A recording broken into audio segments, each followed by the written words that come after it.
The Guyana Public Service Union, GPSU, comments on the 8% increase in this report.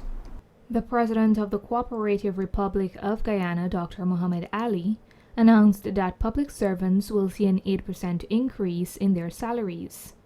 The Guyana Public Service Union subsequently issued a press release that explained their opinions on the announcement of the 8% increase. Mr. Ram Mangru, the Industrial Relations Officer attached to the Berbice branch of GPSU, commented on the matter. 8% is inadequate, taking into consideration that in 2021, when the crisis was not so severe, the government gave 7%. And in 2022, when the situation got worse with the cost of living going very high, they only gave 8%, 1% more from 2021, which is inadequate. Further, he explained, I think the government can do better than what they are doing. The point is the government has a personal grudge and vendetta against the public servant in this country. They only want to keep them on a hand-to-mouth basis. That is, they must look forward for every paycheck every month.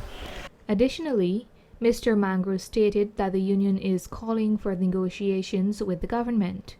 My union is that the government, despite talking about the rule of law and the Constitution, they continue to breach it. They continue to breach the Constitution, they continue to breach the rule of law.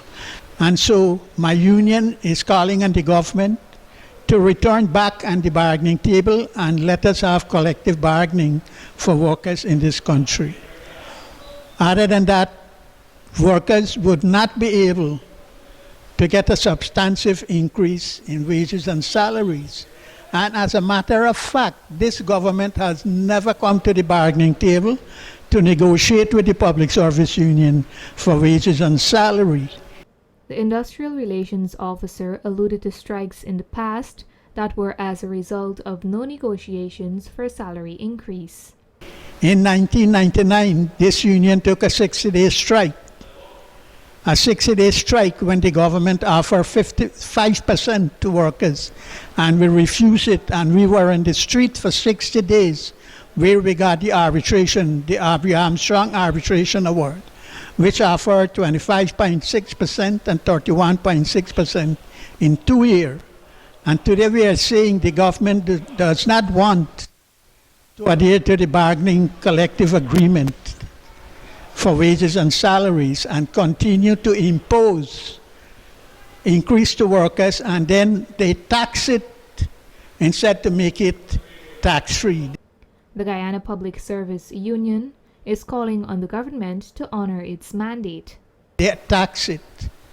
And so the union is calling on the government to respect the rule of law, respecting the collective bargaining agreement they signed with the government, and respecting the convention that they signed with the International Labour Organization for the bargaining and settlement of dispute between workers and employer.